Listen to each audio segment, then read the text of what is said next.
أعوذ بالله من الشيطان الرجيم. بسم الله الرحمن الرحيم. ألم تر كيف ضرب الله مثلا كلمة طيبة كشجرة طيبة أصلها ثابت وفرعها في السماء. صدق الله العظيم.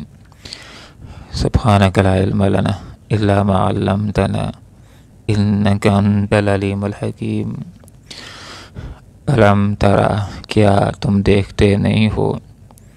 کیفا کہ کیسے، ضربا بیان کی ہے اللہ تعالیٰ نے، مثلا مثال،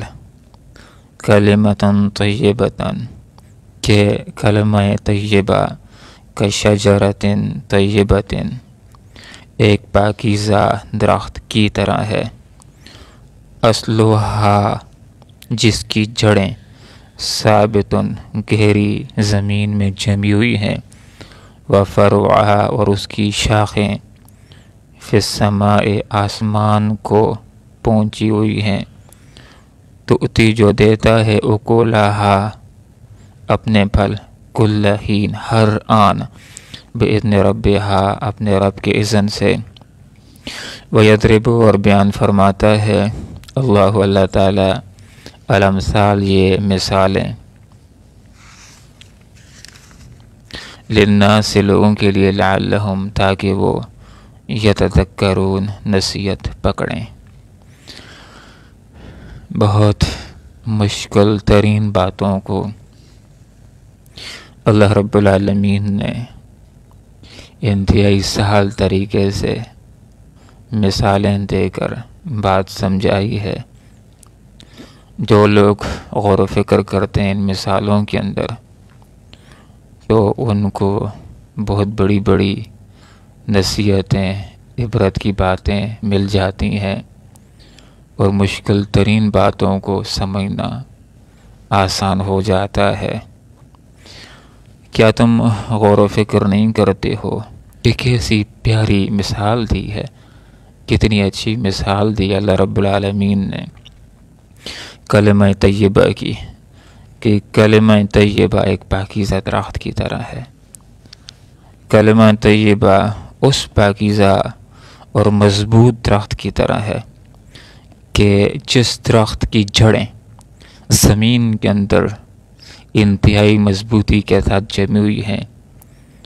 کہ تیز ہوائیں بھی اس درخت کا کچھ نہیں بگاڑ سکتی، وفرعھا فی السماء اور اس پاکیزہ درخت کی شاخیں بھی اونچی ہیں، زمین کی کثافتوں سے بہت اونچی ہیں، اور یہ پیارا درخت اور یہ مضبوط درخت ہر آن اللہ رب العالمین کے حکم سے یہ پھل دے رہا ہے، کوئی فصل اس کی پھل سے خالی جاتی نہیں ہے۔ ذرا غور تو کرو اس مثال کے اندر، اتنی پیاری مثال ہے، لیکن جو لوگ غور و فکر کرتے ہیں انہی کو باتیں سمجھ آتی ہیں، اور وہی اسے نصیحت پکڑ سکتے ہیں۔ کلمہ طیبہ سے ہر اچھی بات بھی مراد ہے، توحید بھی مراد ہے، اور کلمہ طیبہ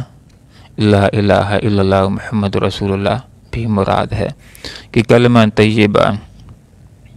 پیارے درخت کی طرح ہے، مضبوط درخت کی طرح ہے، کہ جس طرح یہ پیارا درخت، مضبوط درخت، اور اکثر آثار کے اندر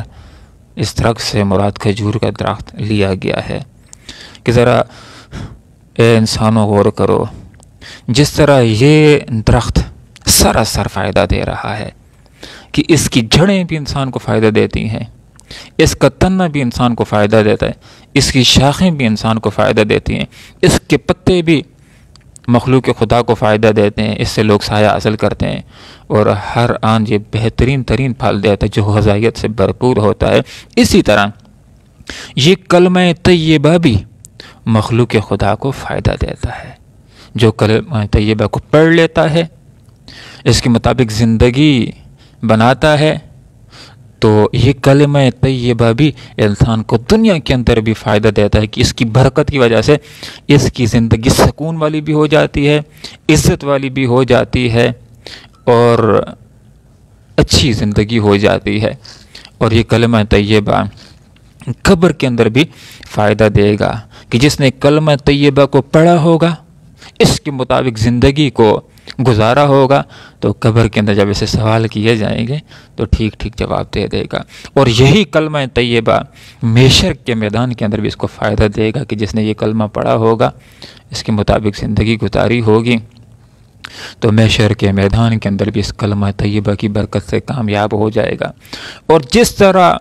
یہ درخت ہر آن پھل دیتا ہے، فائدہ دیتا ہے، تو یہ کلمہ طیبہ بھی جنت کے اندر ہر آن بندہ مومن کو میوے کھلائے گا۔ اس کی برکت سے بندہ مومن کو میوے نصیب ہوں گے، جنت کے پھل نصیب ہوں گے۔ یہاں سے علماء نے یہ بات بھی سمجھا دی ہے کہ جس طرح یہ کھجور کا درخت سراسر مخلوق خدا کے لیے فائدہ مند ہوتا ہے کہ اس کے سائے سے بھی لوگ فائدہ حاصل کرتے ہیں، اس کے پھل سے بھی مخلوق خدا کو رزق ملتا ہے، اسی طرح بندہ مومن کو بھی سراسر مخلوق خدا کے لیے فائدہ مند ہونا چاہیے۔ ہر آن اس سے ایسے اعمال ہونے چاہیے کہ جس سے بندہ مومن کو خود بھی فائدہ ہو اور اس سے دوسروں کی زندگی کے اندر بھی سہولت آئے۔ بندہ مومن نقصانی نہیں ہوتا۔ بندہ مومن جس طرح کھجور کا درخت ہر آن فائدہ دیتا ہے مخلوق کو، بندہ مومن بھی ہر آن فائدہ دینے والا ہوتا ہے، اور فائدہ دینے والا اس کو ہونا چاہیے۔ آپ صلی اللہ علیہ وسلم نے ارشاد فرمایا، حدیث کا یہ مفہوم ہے، المسلم من سلم المسلمون من لسانی و یدی، کہ حقیقی مسلمان وہ ہے کہ جس کے زبان اور ہاتھ سے دوسرے مسلمان محفوظ رہیں۔ یہ نقصانی نہیں ہوتا، نہ کوئی ایسا غلط کام کرتا ہے کہ اس کی ذات اور اس کی عزت کے اوپر حرف آئے، نہ دوسروں کی عزت کو خراب کرنے والا ہوتا ہے، نہ دوسروں کو نقصان دینے والا ہوتا ہے، بلکہ یہ اس حدیث کا مصداق ہوتا ہے بندہ مومن۔ حدیث کا مفہوم ہے، آپ صلی اللہ علیہ وسلم نے ارشاد فرمایا کہ خیر الناس من ینفع الناس، لوگوں میں سے بہترین وہ ہے جو لوگوں کے لیے نفع رساں ہو، ایسے اعمال کرتا ہے کہ اس کی ذات کو بھی فائدہ ہوتا ہے، ایسے اعمال کرتا ہے کہ اس سے دوسروں کو بھی فائدہ ہوتا ہے، ان کو بھی راہ راست کی طرف لانے والا ہوتا ہے، اپنی بھی جنت کی فکر کرتا ہے اور انسانوں کی بھی جنت کی فکر کرنے والا ہوتا ہے، خود بھی اپنے آپ کو غلط کاموں سے بچاتا ہے تاکہ جہنم سے بچ سکے، اور لوگوں کے لیے بھی یہ جہنم سے بچنے کے لیے ان کو گناہوں سے بچنے کی ترغیب اور دعوت دیتا ہے۔ اللہ رب العالمین سے دعا کرتے ہیں کہ اللہ تعالیٰ قرآن و سنت کو سمجھنے کی، اس کے اوپر عمل کرنے کی توفیق عطا فرمائے، اور جو کلمہ ہم نے پڑھا ہے لا الہ الا اللہ محمد رسول اللہ، اللہ کرے کہ اس کے مفہوم کو بھی صحیح معنوں کے اندر ہم سمجھ سکیں اور اس کے تقاضوں کو بھی پورا کر سکیں، تاکہ قبر کے اندر بھی آسانی کے ساتھ ہمارے منہ کے اوپر جوابات آ جائیں، اور محشر کے اندر بھی آسانی کے ساتھ ہم کامیاب ہو جائیں، اور اللہ تعالیٰ ہم سب کو ایک دن ایسا آئے کہ ہم سب کو اللہ تعالیٰ جنت میں اکٹھا کرے، آمین۔ وآخر دعوانا ان الحمدللہ رب العالمین۔ علم ترا، کیا دیکھتے نہیں ہو کیفا کہ کیسے ضربہ بیان کی اللہ تعالیٰ نے مثال کلمۃ طیبۃ، کہ کلمہ طیبہ کشجرۃ طیبۃ، ایک پاکیزہ درخت کی طرح ہے، اصلھا، جس کی جڑیں ثابتن، گھیری جمی ہوئی ہیں زمین میں، وفروا، اس کی شاخیں فی السماء، آسمان کو پہنچی ہوئی ہیں، تو اتی جو دے رہا ہے اکلھا، اپنے پھل، کل حین، ہر آن، باذن ربھا، اپنے رب کے اذن سے، وہ یضرب، بیان کرتے اللہ تعالیٰ الامثال، یہ مثالیں، للناس، لوگوں کے لیے، لعلہم، تاکہ وہ یتذکرون، نصیحت حاصل کریں۔ اللہم ربنا آتنا فی الدنیا حسنہ وفی الآخرۃ حسنہ وقنا عذاب النار برحمتک یا ارحم الراحمین۔